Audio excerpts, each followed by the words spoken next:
warahmatullahi wabarakatuh. Selamat pagi teman-teman semuanya. Nah, jadi pagi ini saya akan menjelaskan mengenai salah satu bentuk parenting nih teman-teman.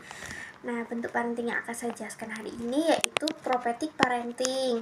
Nah, prophetic parenting itu apa sih teman-teman? Nah, jadi prophetic parenting itu merupakan pengasuhan untuk membentuk kepribadian anak dari sejak anak itu dilahirkan sampai anak itu mencapai usia balik atau dia itu dewasa.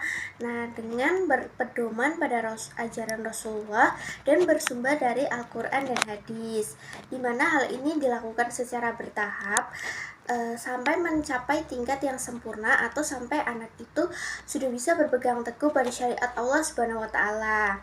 Nah, ketika anak lahir, yang pertama kali harus dilakukan oleh orang tua yaitu berdoa dan bersyukur kepada Allah, karena bersyukur atas kelahiran anak tentunya kan pasti orang tua bergembira kan, dan mereka menunjukkan wajah yang ceria. Nah, hal ini itu akan membentuk trust pada bayi. Kemudian yang kedua, mengumandangkan azan di telinga kanan dan iqomah di telinga kiri. Nah, ini itu menurut Ibnu Qayyim bermanfaat agar ucapan yang pertama-tama masuk ke telinga bayi itu adalah sifat-sifat kebesaran Allah, terus ajakan agar anak itu beriman dan beribadah, dan juga dapat menjauhkan anak dari godaan syaitan. Nah, kemudian yang ketiga, menyuapi bayi dengan kurma atau dalam Islam disebut tahnik. Nah, hal ini itu dapat dilakukan oleh ayah bayi atau orang yang dianggap soleh. Tujuannya itu supaya bayi itu mendapatkan berkah dan juga doa-doa kebaikan dari orang soleh atau dari orang yang mentahnik bayi tersebut. Kemudian yang keempat itu mencukur rambut bayi sebagai bentuk rasa syukur. Nah, caranya itu rambut bayi kan dipotong. Nah, nanti lalu ditimbang dan beratnya itu disetarakan dengan berat perak, lalu disedekahkan gitu. Disedekahkan pokoknya seharga berat perak tersebut. Nah, kemudian yang kelima itu melakukan akikah. Untuk bayi laki-laki itu 2 ekor kambing, dan untuk bayi perempuan itu 1 ekor kambing. Nah, itu tujuannya biar anak itu selamat dari mara bahaya, terbebas dari kekangan syaitan, dan agar anak itu di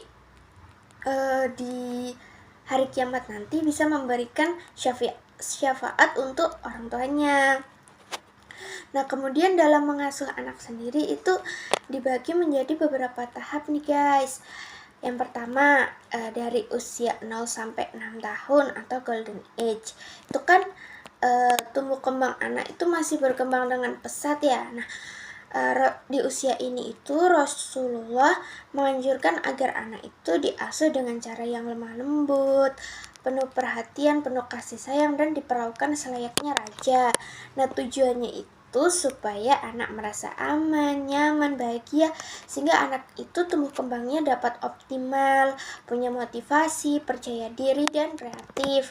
Lalu selanjutnya di usia 7 sampai 14 tahun itu orang tua hendaknya menanamkan kedisiplinan kepada anak, terutama dalam hal sholat, dan memberikan penghargaan pada anak atas karakter-karakter baik.